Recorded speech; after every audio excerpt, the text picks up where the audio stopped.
You ask Tiger to solve. This deals with linear equations with one unknown.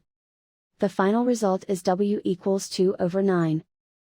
Let's solve it step by step. Group all constants on the right side of the equation.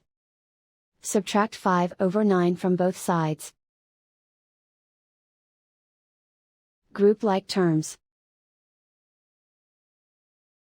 Combine the fractions.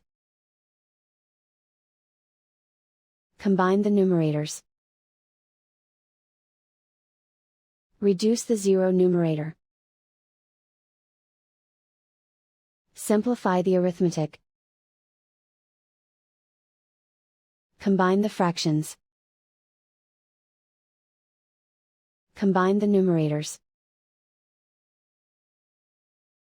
And so the final result is w equals 2/9.